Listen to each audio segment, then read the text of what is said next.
So we did that, and 2.5 weeks later, we had a confirmed price. Really? Yeah. That's it quick. was the fastest selling of a business that this business broker had ever seen in his history. Welcome to the Tradies Business Show with Warwick Bidwell. Talking business ownership, the nuts and bolts, and everything in between.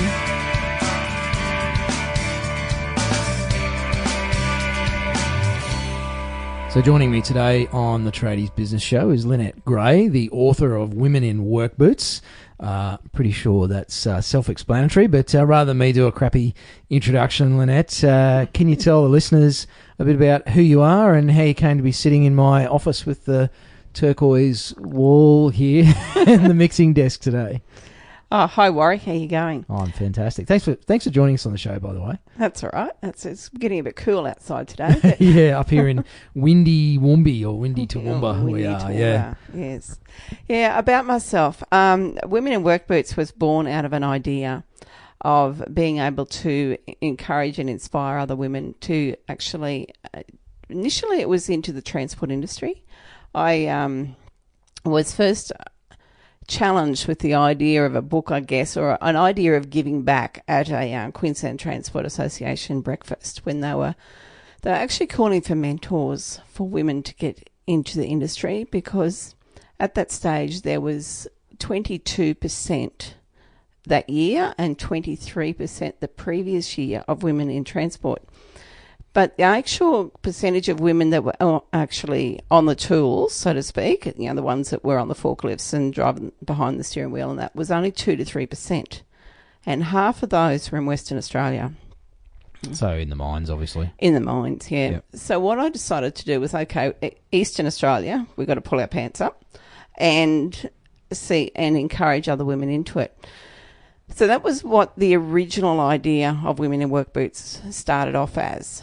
But you know how with any good idea, it always grows. Yes. And it grew. It grew from transport into all trades, because I'd also done a stint where I'd worked for a company where we manufactured ski boats. Yeah, right. As well. So I had a little bit of knowledge with the fiberglass industry. I'd also worked for a tyre manufacturer. I'd also grown up on a farm.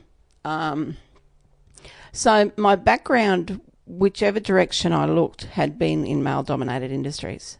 Yeah. And having 2 brothers, 3 boys, the only female I had in my family was my dog. So everywhere I went, it was males, and my best friends were males. And it was just, to me, it made sense.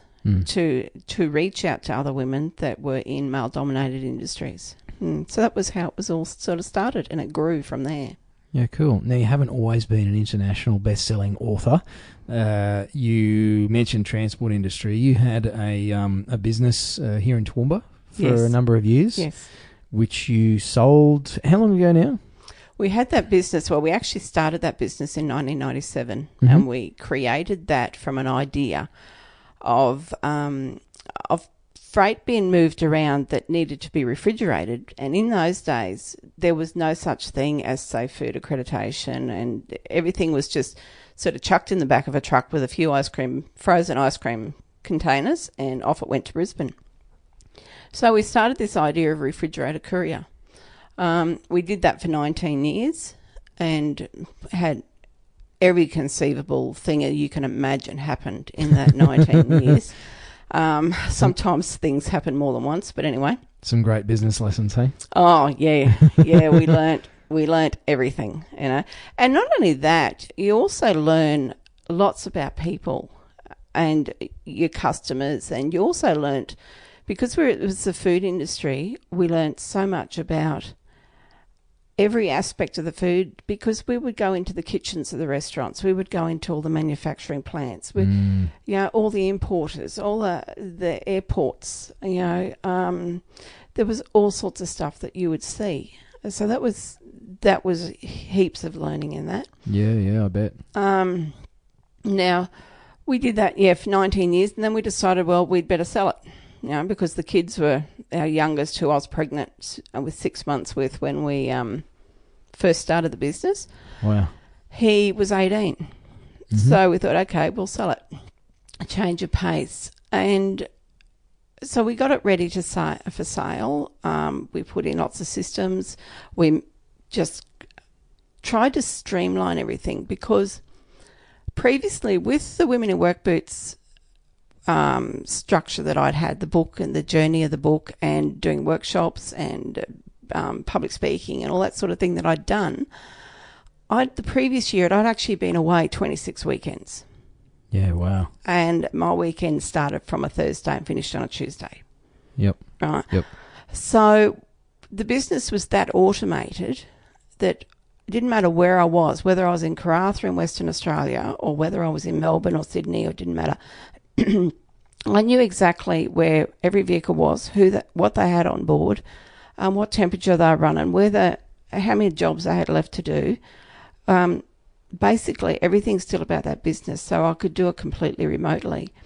And so we thought, okay, I walked into a real estate broker and said to him, okay, we want to sell this business. What do we do? I had no idea. I had absolutely no idea on how to sell it.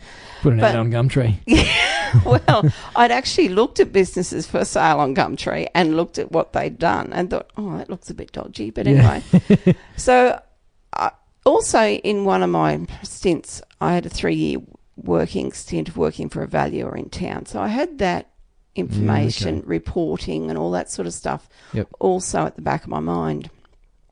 So I went into the real estate agent and said, here's a business we want to sell, but I'd done up a prospectus, for the want of a better word. Yep. I'd done up what we were, our story, where we were, the vision we had for the business that we didn't have the time or the energy to do anymore. Mm-hmm. We also put in all the information around the Toowoomba area and gave the prospective purchaser every conceivable idea to make them want to enjoy this business and let it encourage them and be able to take them with their family or whoever happened to buy it to the next level. Yep.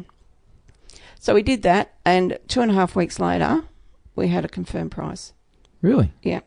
That's it quick. was the fastest selling of a business that this business broker had ever seen in his history.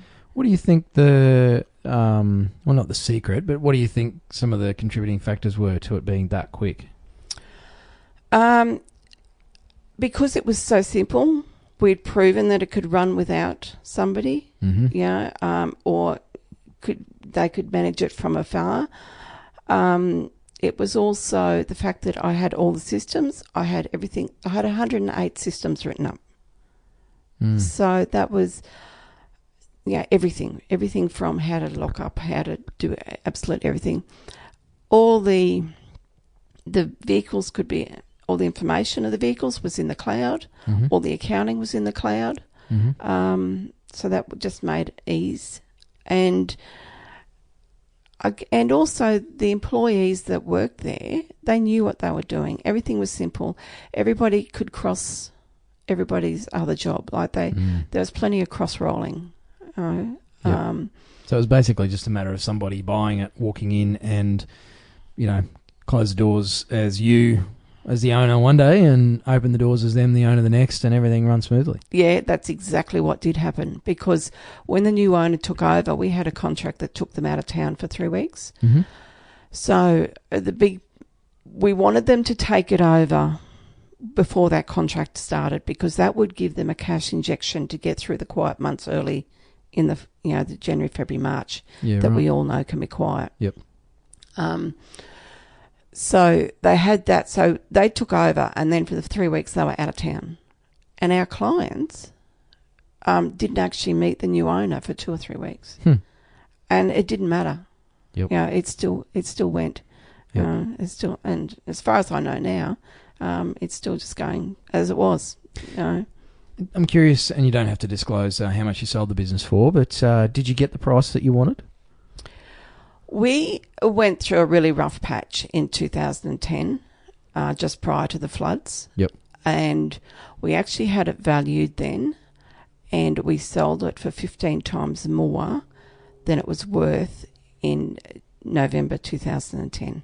Wow. So, and remember the floods hit January 2011, Yeah. Yep. of which just at the end of 2011, I was about to curl up and just go, no, I'm not doing this anymore. It's not worth it. Yeah. Because we were hit in Brisbane and in Toowoomba. Yep.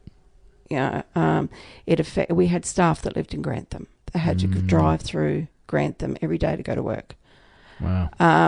So it affected us in lots of ways. And then it also affected us in a way that every day, every employee had an extra 2 hours added to their day in overtime. So that's 10 hours overtime every day of the week just due to roadworks. Yeah, right. Just because of the travel times. Yeah, the travel times and the number of vehicles on the road. Yeah. So by the end of 2011, I thought, is this worth it? I don't know about this. Yeah. And then I thought, hell yeah, it is. It was our clients. Our clients were the most important people to us because our first client that we ever had in 1997 was still with us the day that we sold it. Nice work. Yeah, so our clients were, that was why we kept going, was because we believed in what we were doing. We could, so that was, thought, okay, let's turn this thing around. Let's make this thing actually work. Yeah. And that's what we did. It was 3 years to when we had it revalued, and it was 15.5 times more than it was valued again. So I'm curious, Lynette, what was behind the decision to sell? Was it writing the book, or was there something else? It was a combination of factors. As you know, I said before, my son we were 6 months pregnant, and the youngest one was 18. Yep. So we decided, well, we'd got 3 kids through, and we hadn't killed them or each other, and been in business for 18 years at that point, or 19. Yep. And the book, and it was just, we were tired. We were dead set tired. We'd been getting up at 2:30 in the morning, and up until that time when things were changed, working to 7 or 8 o'clock at night. And we ran that business out of our home for 10.5 years. Wow. So when your 13-year-old comes to you and goes at 6 o'clock in the morning, comes out grumbling because he'd got out the wrong side of the bed. Yep. And says, Mum, I can't even come out to the kitchen in my boxer shorts without a driver sitting at the table. Yeah, it was right. time to move the business out of the house. Yep. And that's what it was. They were all in the house at 6 in the morning and 7, 8 o'clock at night, and help themselves to the bar and the fridge. It was all open slather. Yep. That's an interesting point you raise. How many staff did you have at the height of the business? 12. 12 staff. So obviously fairly dependent on them doing the right thing. And trust. Yeah. What was, I guess, key to you developing that? And how did you guys do that in the business? How do we develop the trust? We were probably too friendly. We welcomed them in as part of our family. We would treat every one of our staff members like our family.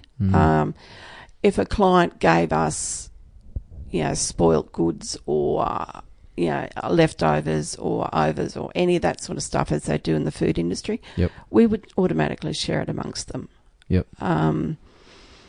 So it was that family thing. We'd do things after hours. We'd wash trucks together and just, muck around and joke and things like that. Yep. So I guess that was, it was a building of friendship and that relationship and that respect. Respected them for what they were as well as what we expected respect back. You mentioned that maybe that you're a little too far one way with that. Is there something specific you had in mind when you mentioned that? Just help themselves to the bar and the fridge. That right, okay. That was the main thing. And the fact that they all had keys to our own private home, they knew exactly what we did, exactly what we had, where we were going for every weekend, we had no private family life because even they would even come away on weekends with us to the coast. Some. But mind you, still to this day, I'm friends with some of them. Yeah. So And of course, you always got the ones that caused you grief, but you just move on from them. Yeah. Yep, that happens in every business. That's right. Yeah. So I want to talk about the book, but before we do, just looking at the business, was there anything, if you could go back and have a do-over, if you could go back and do things again, is there anything that you'd change or do differently? Yeah, I'd do it quicker. Really? Yeah, I would not hesitate so much. We plan things, and you'd think about things, and you'd plan it, and you'd think about it, and you'd talk about it, and you'd plan it, and then you'd eventually jump in and do it. No, you got to take your parachute off and fly. Yep. That's what. If you're going to do it, you're going to do it. You need to, have faith in yourself, and that was why you don't do a lot of these things, because you are doubting yourself when it's all said and done. Yeah. But if you can remove that shield and jump in and just do it, it'll fly, it'll go. Such a good point. So obviously you jumped in and wrote a book. Yes. Can you describe that process a little bit? I'm just fascinated to know how you go from running a refrigerated transport business, owning and running a refrigerated transport business, to writing a book about women in work boots and high vis. Yeah, well, it was part of that mentor thing, so I went looking for a publisher. Okay. Because someone had told me once, and I don't know who it was, where it was, or how, but every person has a book inside them. Yep. And then at that breakfast that morning, it was like, I really got to do this book. And so then that was in the February. In the March, I found a publisher, and it was published the following December. Wow. Yeah. Okay. So, I just jumped in. Yeah, I thought, well, I've got to do this. I want to change in pace. The other thing I'd like to probably mention is don't let anything be an excuse. One of the other reasons why I did write the book, and I just thought about this, was to be an example to my kids. Yeah. Yep. Because they were grade 12, not the oldest was. Yep. And it was so we knew. Don't take no as an excuse. Like, just jump in and do what you want to do. Yeah. Because I'm dyslexic. Yeah, right. So I thought, well, if you're dyslexic, what are you going to do? You're not going to write a book by choice. Exactly. So to me, that was the reason why. And my third child was extremely dyslexic as well. And he's more so. And thank goodness we have technology these days to get us around lots of those subjects, Yeah. But that was probably the driving force as to why I did it, was to take something that's hard and go and do it anyway. Yeah. And so that was an example, so that they could move on and don't just be. They could be anything in their life, only those kids, and that's why it was to be an example. Yeah, nice. So, any lessons in writing the book? Because how long did it take to actually write the book? It was 18 months from when I first sat in the original idea to when I had the book physically in my hand. Mm-hmm.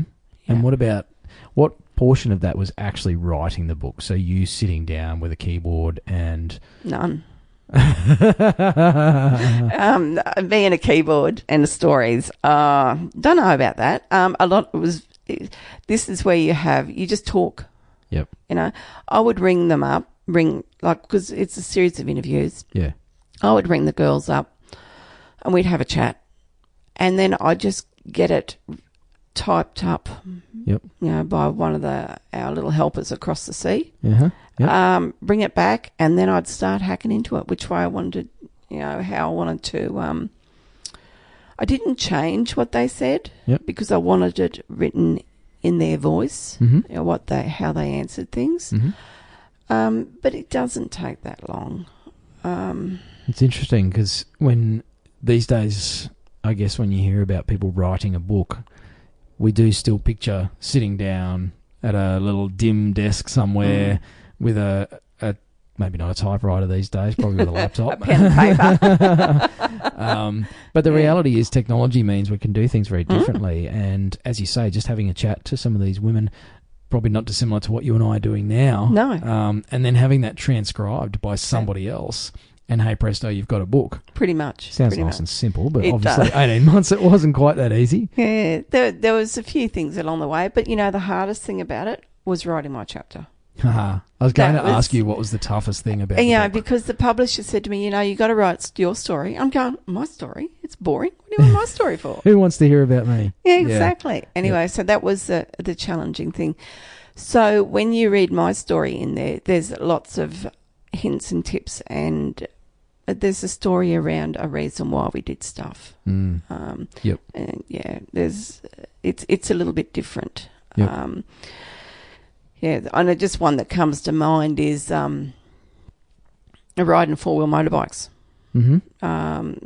And how we used to just the crazy things you do when you're riding a 4-wheel motorbike, and how what's the word? You no responsibility. Yeah. Yeah, irresponsible. Yep. How irresponsible you really were when you bound across the paddocks with no helmets, And somehow you got away with it. Yeah, well, we did and we didn't. We come off end to end a few times. But then in that, I went into a whole section on safety on 4-wheel motorbikes. Yeah. Because one thing leads into another. Yeah, just those simple choices, isn't it?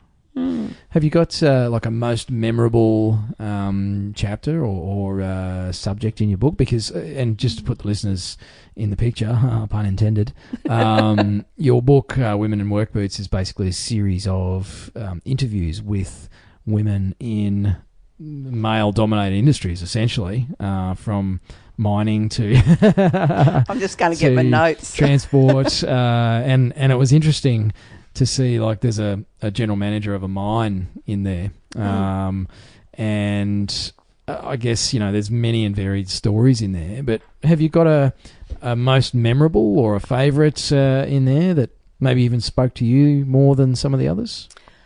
There's a few. Probably the one that sticks in my mind most is, as you said, manager of the mine.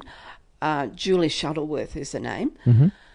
And she took a mine in Africa from like embryo ecological sort of studies right through to a full performing mine. That was one of her roles. Another one she did was she was in Russia somewhere. I think it was Russia. Anyway, over there somewhere that nobody really likes to go when it's cold and everything else. And they were digging up gold, and in order to pay all the locals that were working in the mine, and it was a gold mine, they had to take the gold bars into the bank. Right? Seriously? So they took the gold bars into the bank. Now these gold bars, and I can't remember the size they were, but they were double. They melted these bars into double the size of what the bank had the scales for. So the bank couldn't weigh them. So what they ended up doing was getting a hacksaw and sawed this bar of gold in half in order to the bank to weigh it, so the bank could give them the money to pay the villagers that were working in the mine. Gee whiz. And I Bit said, of well, ingenuity. Yeah. I said, well, what'd you do with all the shavings? Oh, she says, we just scraped them up and took them in and put them in the next bar mill. Didn't leave them there for the cleaner or anything like that. No. So that was probably one of the most unusual things. Mm-hmm. Another one is Natalie Morgan. Her husband, she's part of the Darren Morgan racing team. Yep. And he's 4 times top fuel champion. Just the stuff that they do. And she's so down to earth, practical, so unassuming, gentle-natured lady. Just what they do, and all the hype around the fuel and that. But yet they're so cool, calm, collected. Yeah. Pretty fast-paced sport. Yeah. Well, for a few seconds anyway, and then 4.35 to 530 mile an hour or something. Don't quote me on that, but something crazy fast. like that. 0 to fast in not very long. Yeah. Yeah, that's it. But there's a whole lot of work. There's such a great analogy for so many things in life, and not just for men, but all that work, and then it's all over in a few seconds. Yeah, well, that's it. But if all the work doesn't go into it, then You know, you don't get a good run. Well, and even, Natalie packs Darren's parachute to go on the back of the car. If she doesn't pack the parachute right. Yeah. Yeah, he doesn't stop at the other end. So he's putting his faith or his life in her hands every day. Yeah. But that brings me to another point. What other parachutes, for the sake of a term, do we have in life? What safety nets have you got around your business? What safety nets have you got around yourself? Who do you trust implicitly with your business if you weren't able to do something? Yeah. And, it's a good point, I guess, with packing the parachute and using that analogy and having parachutes around the business is you kind of want to have some sort of consistency to the way that it's done. Because if you pack the parachute different every time, you're not really sure if it's going to work each time. So that's where those systems and everything that you talked about, you had 108 systems, I think, in your business. Yeah. So critical to not just selling a business, but running a business. And it's a mindset I like people to get into about their business is imagine you were going to sell it and you wanted to get top dollar for it. What would you put in place? Well, you just have to take a step back and work out what businesses are selling and what have they got in place that you don't have. That's right. Yeah. And then fill the gaps. Yeah.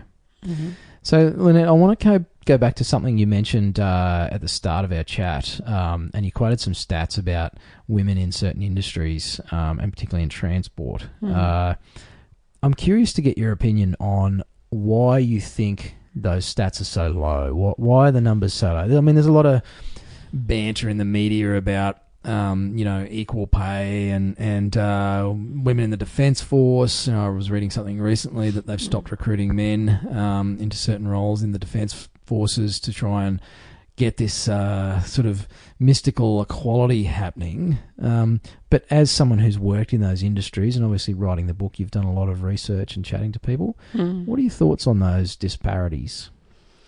My whole thought's probably a little bit different to what the media portrays, and the media does us so much damage. It's not about whether you're male or female. It's about the ability to do the job. At the end of the day, you look at truck drivers, women. You often think of women as being smaller frames, weaker, smaller. Yeah, we are built differently, and stuff gets in the road when they shouldn't, and it's a pain in the ass. But or pain in something else, but yep. But realistically, it's about the ability of whether you can do a job. You've got a little bloke just as well as you got a little girl. Yeah.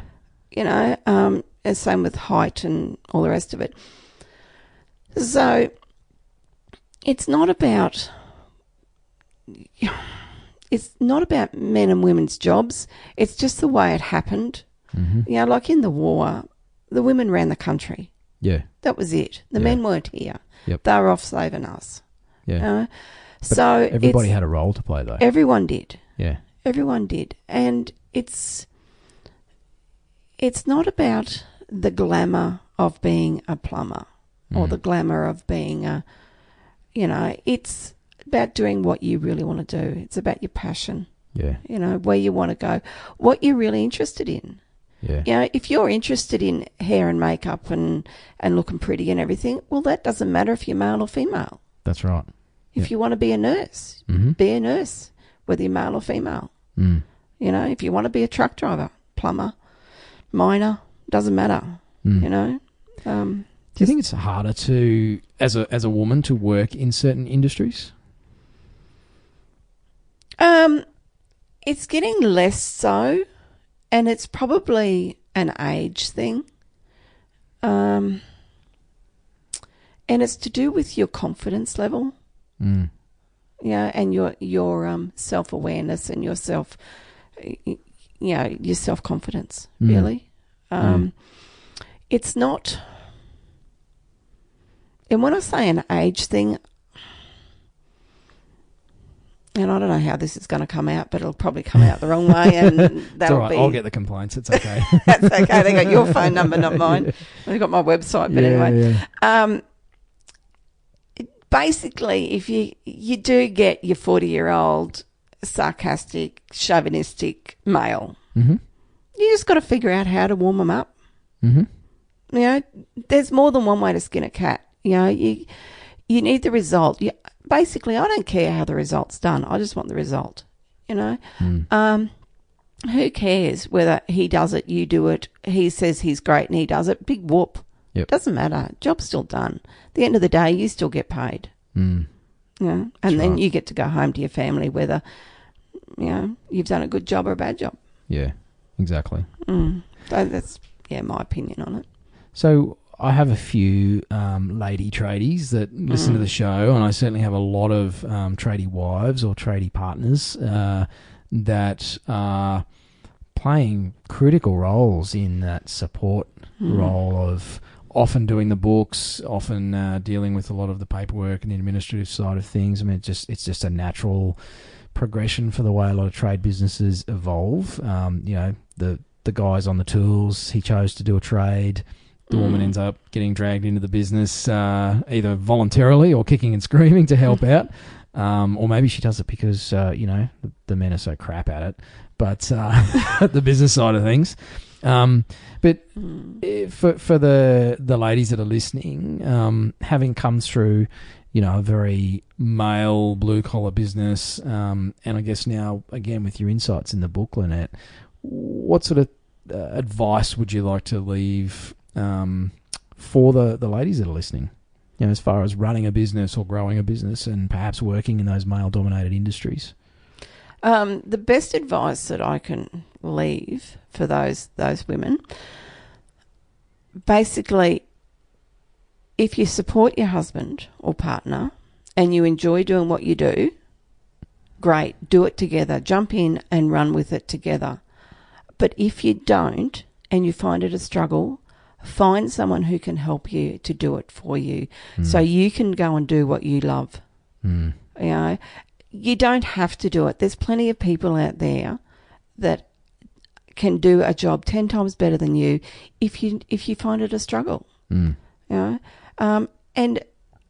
the hardest thing in the world is to ask for help. Don't be afraid. Just ask for help and do it. My youngest son is an apprentice carpenter. Yeah, right. And he's third year.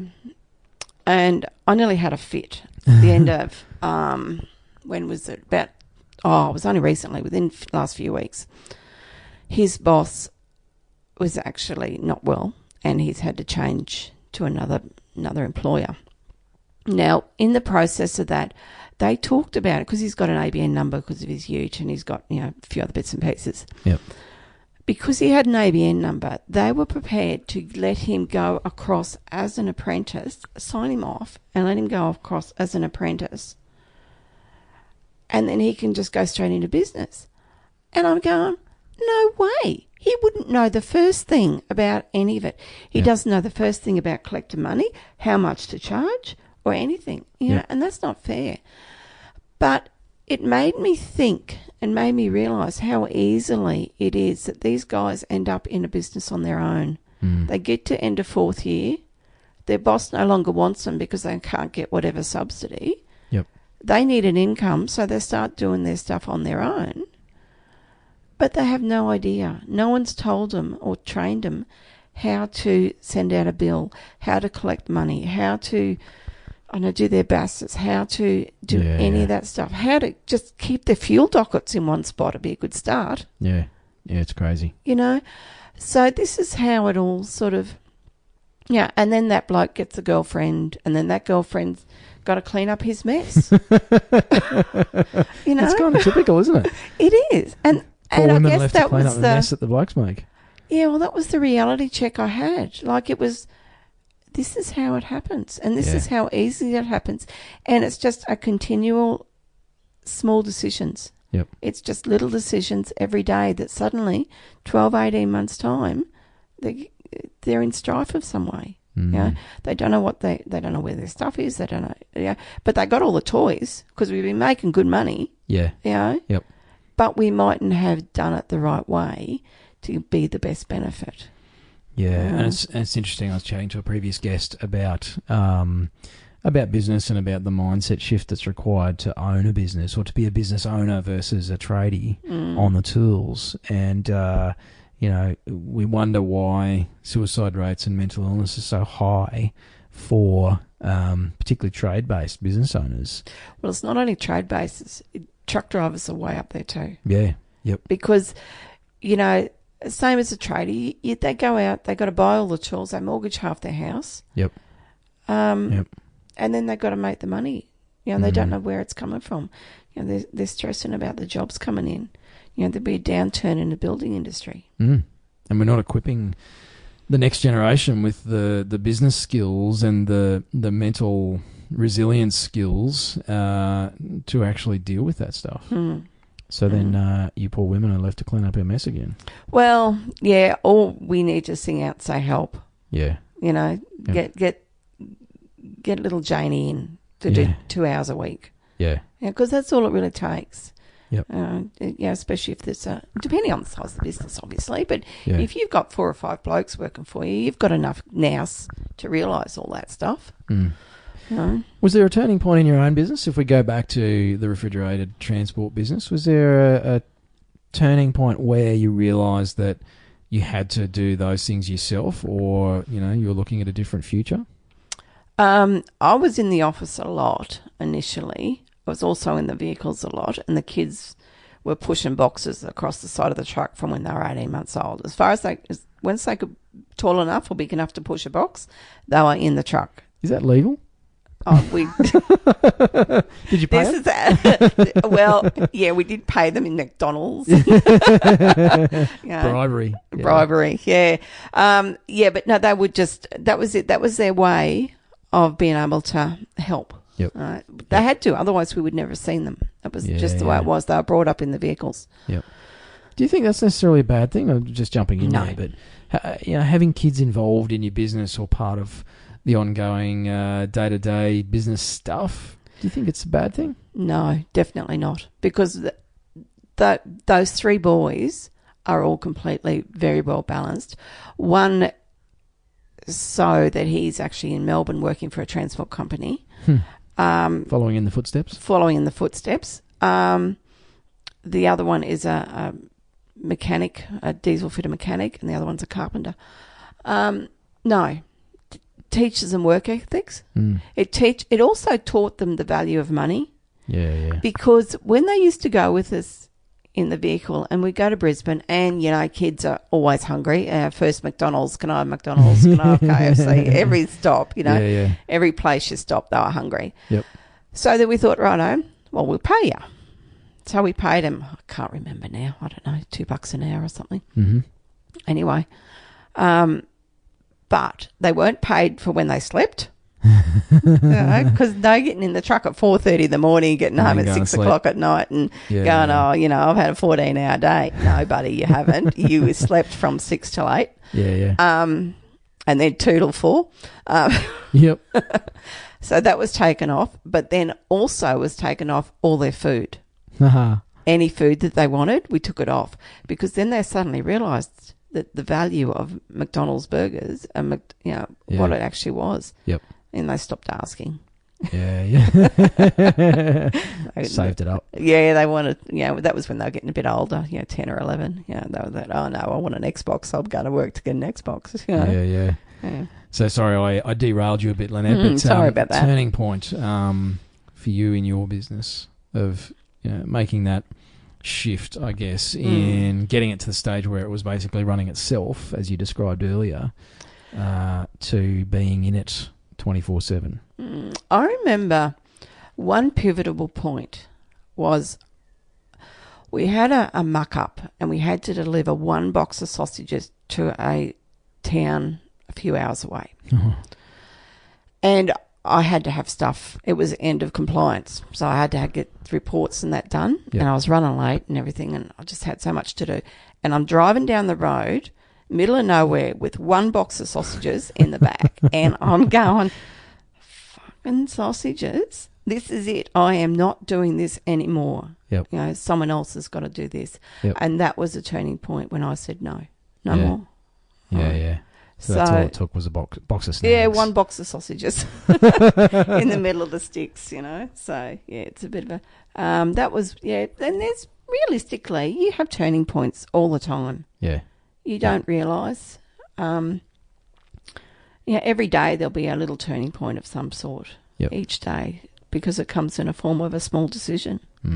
Yes, it happens gradually, but a lot of my guests can look back and remember a time. They can remember their box of sausages moment that they had where it's like, okay, I've got to change this. And then obviously it's a long journey from there, but...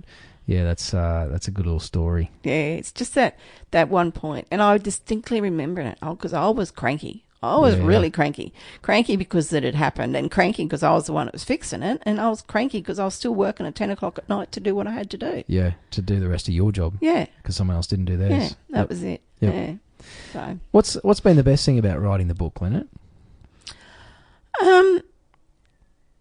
Probably the growth, the personal growth. The hardest thing for me to do when I wrote the book, and this comes back to growth, was when I asked a very well recognised fellow in the transport industry, Neil Finlay, I asked him to give me a testimonial because I hadn't known him for like 20 years. And he said to me, where can I get a copy of your book to read it? And I've gone, it's not written yet. It's only half written. He said, that's okay. I'll read it. And I'm gone, no, you can't. And I had like this massive fear of someone else reading my book because my husband hadn't read it. He hadn't shown much interest in it. Yeah. Not that he wasn't interested in what I was doing. It just wasn't his thing. He was busy doing other stuff. And I rang the publisher. And I said, I know this sounds really strange, but someone wants to read my book and I don't want to give it to them. And their response was, get over yourself. It's not about you. People are going to read it. Yep. And I've gone, yeah, you're right. It's not about me. It's about who I can help and what lives that make a difference out of that. Well, thankfully you wrote it, and it's a great lesson for anybody in business as well. It's not about us; it's about our customers or the people that we serve, our team members. But too often we make it about us and our own fears, and we let that get in the way of bigger and better things, don't we? Yeah, that's right. We do, and you put that aside, like you can change so many people's lives. Absolutely. Even if it is only fixing up the septic. Oh, there's the neighbours too. I'm sure they'd be happy about that. Well, see, there you're changing people's lives without even looking. Yeah, exactly. Yeah. So you've built and sold a business. You've written a book. I brought up 3 kids without kids. Brought up 3 kids successfully. Yep. What's next for you, Lynette? What's next for Lynette Gray? I guess we might just have to wait and see. There's a few things on the horizon. Of what I would really something that's dear to my heart is the transport industry. Yep. And I would love to be able to reach out and help other transport owners that are in the spot that where we were in 2010, where they are, if they're there now. Yep. And help them through it, bring them through it, in order to, they can either be able to build their business or sell their business or whatever they need to do. Yep. Because every day you see and hear stories of businesses not going in the right direction, falling over. And that's right. Every day it's just, So if I can inspire and impact any transport companies to do that, yeah, definitely. That's high on my priorities list.